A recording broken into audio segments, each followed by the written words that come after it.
I'm Evan Lazarus, Chief Knowledge Officer for T3Live.com. You don't become a great trader by watching videos and taking courses. You become a great trader through live screen time. Accelerate that learning curve by tapping into the experience of seasoned professionals. Currently, we're offering 5-day free trials to each of our 4 mentoring rooms. In the mentoring rooms, we teach our strategies in the context of the live market. To sign up for a free trial, go to the T3 Live education page, fill out the form, and get started when the next trading session begins. We hope to see you in one of our mentoring rooms.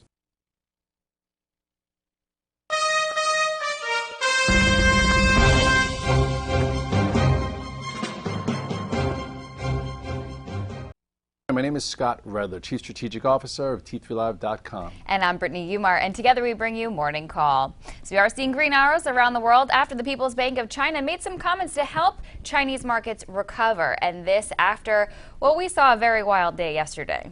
Yes, especially in China, it started to get into like capitulation type territory. China's been in a downtrend pretty much for the majority of the last 3-4 months, and then you come in after a weekend and you see it down 5.3%, second largest economy in the world. You're like, wow, that could happen to anyone. So that's why our futures were so deep in the red yesterday. And then even I think this morning in China, the markets were lower. Than finally, the People's Bank of China came in, to kind of quell whatever that word is, like reassure them. Right. What they're trying to do is they're trying to get away from a lot of the shadow lending and a lot of the under the table things that do go on in China. Or who am I to say that happens? But anyway, they want to make sure that things don't fully fall apart. So yesterday, as they came out, their markets had some stress relieved. So we're seeing a nice up open in our futures after yesterday's move off the lows. But being as we are seeing that up open today in our futures, what do you attribute that to? We are approaching the end of the quarter this week.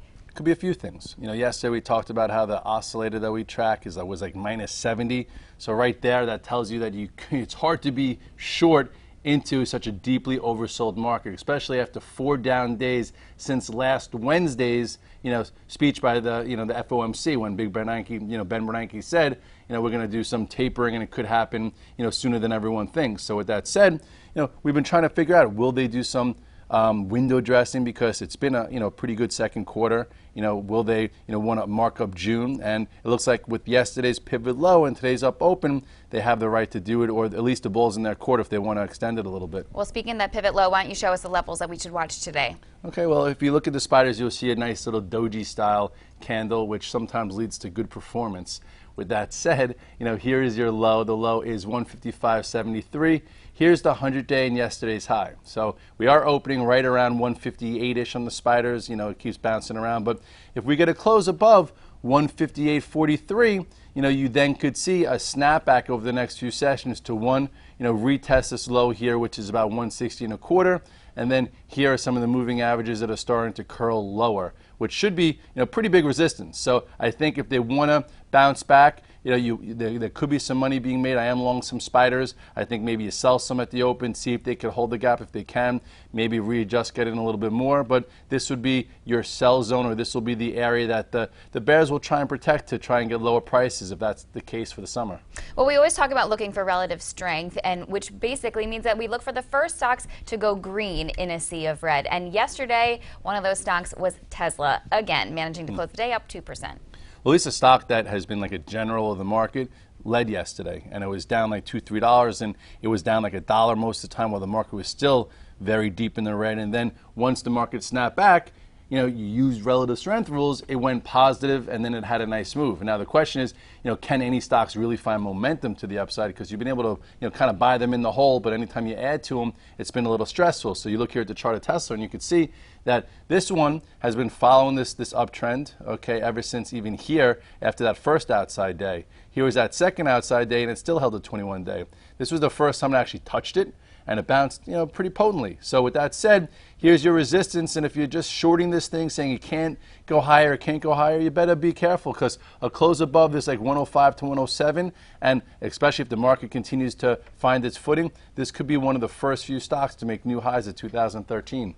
Microsoft was one of the stocks showing relative strength yesterday as well. It's already been able to erase most of its losses from last week's sell-off. It closed above the 50-day, rallying about 1.4%.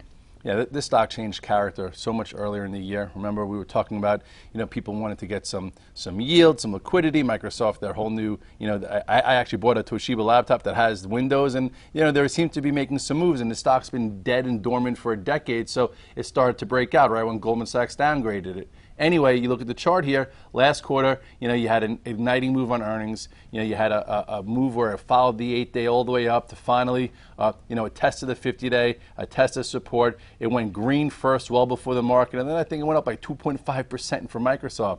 So anyway, here's your new pivot to trade against. If you sold some strength and you bought it yesterday, I think this stock's in the game to continue to provide some leadership. Netflix is also back above its 50-day. It did give back some gains into the close, though, and finished down about 0.6%. Some of the more, I guess, highly priced stocks that were more high beta, a little less liquid, they didn't bounce back as strong. But I still think that the jury was out on the market on whether or not we could get anything sustained from higher levels. But anyway, it did hold where it had to. You look at the chart here, and this is Netflix. Here is support going, sideways. This was your big gap up, and since then it's been building a new base up here, and it seems like it's going to need some time. If it were to start, acting a little bit better, perhaps it trades above yesterday's high of 219 and then continues. But ultimately, I think this stock still has some work to do. It's developing this upper pattern here, and it's going to need some more time to work its way through. And LinkedIn broke through its 100-day yesterday, closing day up about 0.6% and closed on highs. So will this be on your radar today for a continuation? Yes, it would have been better to position it along into that strength. But, again, I only went with the spiders because I was not exactly sure. But anyway, some people that saw the early morning strength got a little red dog reversal, right? It went below 169.17. Put a low yesterday of 166, so maybe at a $3 stop, and then it closed around 173. So right there, nice little move. I'm sure it's opening up a little bit into resistance, and at some point, these little chart patterns that we maneuvered way back when could change, and when the market gets a little footing, perhaps it clears this descending little trend line here, but I have a feeling it's going to be all about its earnings. Last quarter wasn't enough as it closed at dead highs. Maybe if it's hanging around a little bit lower, it had enough time to absorb it, and we'll see some better action there. And actually, BlackBerry showed some relative strength yesterday as well. Were you surprised to see that? A little bit, because a lot of people on the site were trying to lead me there. They're like, "Come on, Red Dog, BlackBerry." I'm like, come on, BlackBerry." And meanwhile, it did go positive. It was green before anything else yesterday. Now today, it's up a little bit. I'm not exactly sure why. Some say maybe a Citigroup note. You look here at the chart, and you will see that it held where it had to. You go sideways, and this support stayed intact. It bounced off it, closed green when the market didn't. You have a few different downtrends here. This is one. And then I would say if it gets above this 15, there's a pretty hefty short position here. It's going to have some really good numbers to do so. But anyway, 15 is your resistance. Above 15, your next area comes in at this descending channel around 16. Overall, though, looks like a lot of stock changing hands in this upper level, and there could be some kind of sustained move, surprisingly enough. Well, we've been talking a lot about the rates and their correlation to the market's behavior. We're going to go in the trenches with the TBT and the TLT right after this quick commercial break. I'm Mark Sperling, Director of Trading with T3 Trading Group and contributor to T3 Live. Do you trade on your own, but you wish you enjoyed the benefits of a large trading floor? With the T3 Live virtual trading floor, we deliver that experience to you on your computer. On the VTF, you can follow the long and short positions of experienced professional traders like myself, Scott Redler, and others, and listen to our live radio stations as we navigate the markets. In addition, you get the added value of a large community of sophisticated and like-minded traders. Your membership to the virtual trading floor also includes access to our two very popular newsletter products, Off the Charts and the Price Point Sheet at no additional cost. In my opinion, joining the room will be the best trading decision you will ever make. I would like to invite you to begin your membership with a 7-day free trial. To get started, visit t3live.com and click on the Virtual Trading Floor tab. Have a great day, and I look forward to seeing you in the VTF. We've been talking a lot about rates and their correlation to the market's behavior, and we saw rates ease yesterday as the markets found their footing. Yes, and the rise in rates and how rapid it happened definitely scared the market a little bit. But it feels like for years everyone's been saying rates can't stay this low, rates have to go up. I know a lot of people have been trying this TBT trade for so long and haven't had success, so maybe that's why they were taken by surprise when it finally worked. But yesterday, I would say right around 11 o'clock, it looked like the TBTs were coming in. I sent out a note saying, if you've been long for a while, make some adjustments. And as rates sort of came down, that's when our market found its footing because they were getting to levels that were a little bit too far too fast. So with that said, if you trimmed some of the TBTs yesterday and saw this sort of, red ugly candle short term, you're going to have the luxury of potentially buying a dip. So you look at the chart, let me show you where that is. Here's the move that got ignited a few jobs reports ago. Look at that nice gap here. This gap started a move that finally got sustained. And, it's been a fast and furious move above the 8 and the 21 day where finally it did break above this 69.5. And if you look at this, channel or lower channel going sideways, that was a big level. And finally it did it. So yesterday it broke above the prior day high of 75.29, hit a high of almost 76.13. But what did it do? It couldn't hold it. So that gave you some clues to sell or to trim right there. It's been a nice extra move here. So with that said, let's see what type of pull-in we have. I would say the 8-day is something that it's been holding for a while. You only had the 21-day first. So I would say into this zone, I think it'll be buyable again, especially if you trimmed it. And if you miss this move, I do think that over the next 6 to 12 months, this can go higher. This would be your buyable pullback instead of chasing. Now let's take the inverse ETF of the TBT, the TLT, as part of Scott's thesis. He has talked about going short the TLT, and that actually started to go a little positive yesterday. Yes, and I even think some people on the site covered, or if they weren't in it short, played a little bit of a cute bounce because this has been so oversold. And we've been talking about how if you've been riding this lower, same way you trim and trail into strength, you could cover and sit into weakness. It's the same thing, but on the reverse. So with that said, you look at the head and shoulders pattern we talked about in the TLT, here being the left shoulder, the head, the right shoulder, here being the neckline. It's already come pretty far down below the neckline after a move from the top of the right shoulder. So with that said, yesterday, if you covered some there, there'll be opportunity for you because entries and exits still matter. So it could bounce up to a few different resistance areas. This would be resistance 1, and this would be resistance 2.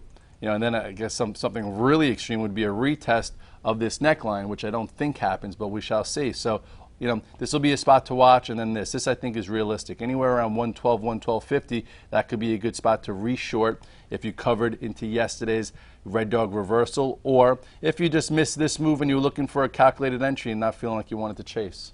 Well, let's talk some metals while we're at it and check in on gold, which looks like it's trying to hang on to its new pivot low of about 123-ish. But do you think there's more downside action in store?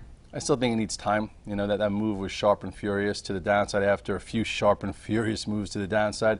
We've talked about the adjustment points in gold, and it's been technically pretty much well seen, or I would say projectable. I'm coming up with weird words today. But anyway, you look here, you'll see that the GLDs gave you a few action areas, one right here around 161.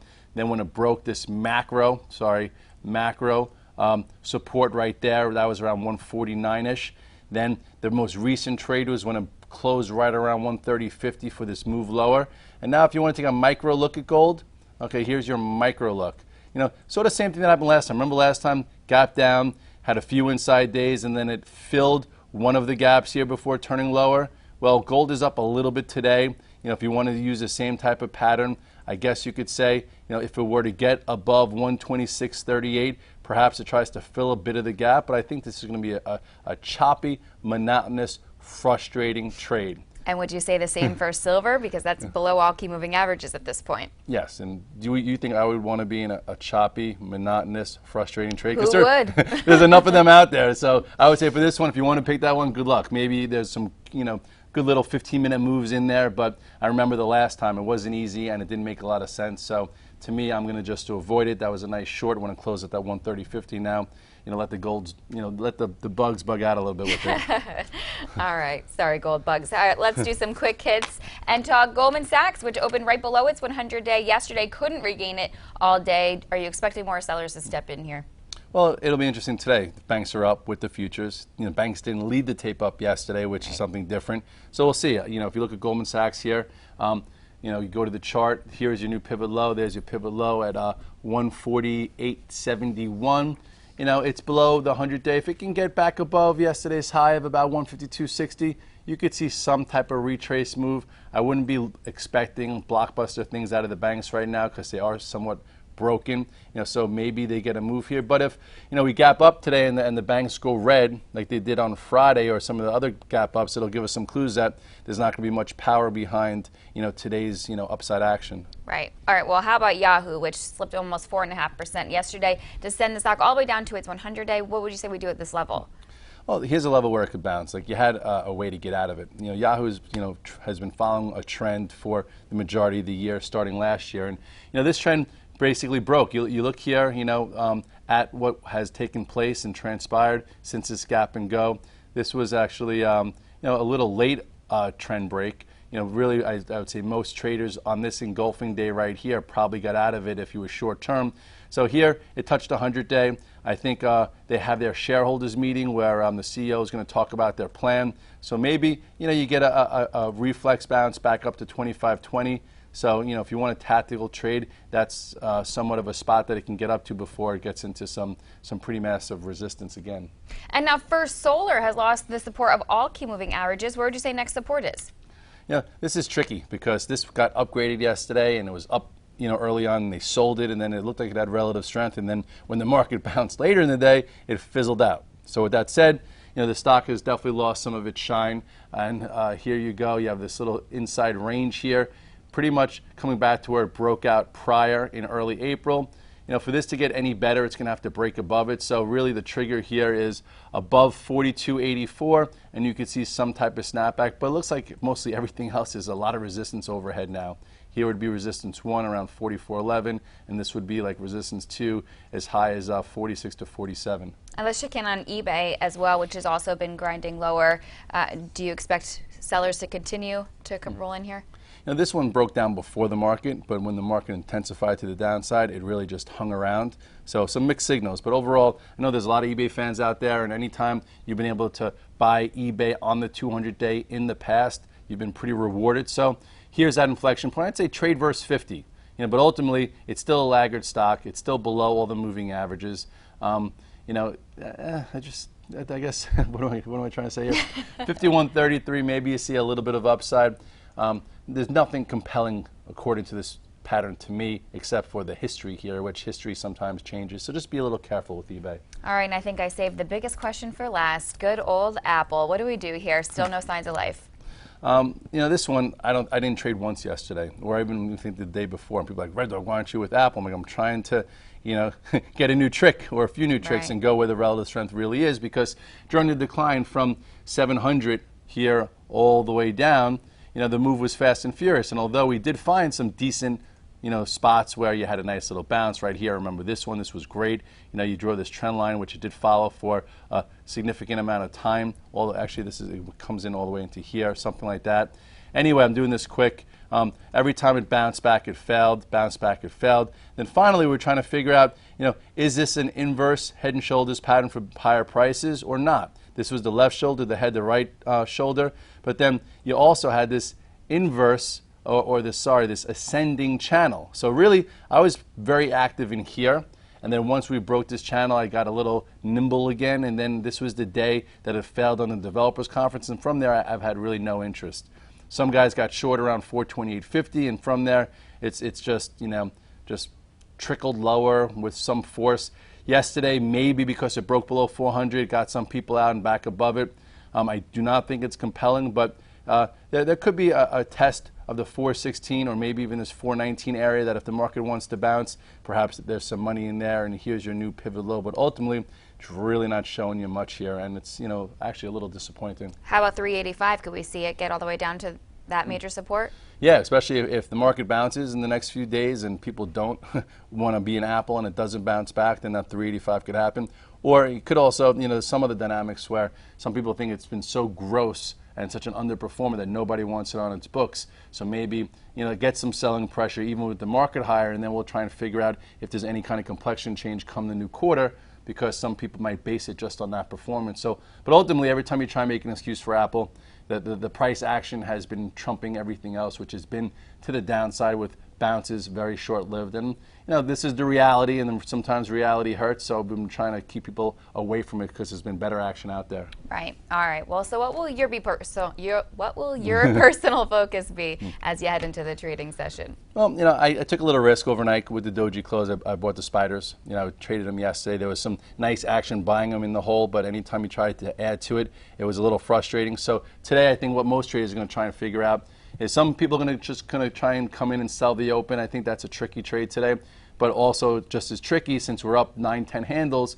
It's going to be, there's not that much meat on the bone if we're going to have a stronger day where we trend higher. So I'm going to see if I could, what I usually do is I sell half, to take the trade overnight, and then I hold some. And then if I do see a setup and we trade into that 158.43, maybe you get a nice trade into the gap. You'll add there, take some off, and then see, if some of those leading stocks could be bought in the first 30 minutes when they establish a pivot. So ultimately, I'm going to take it slow, but I do think there's a better than average chance that today's gap holds and they try and do some kind of, grind up in the next session or so.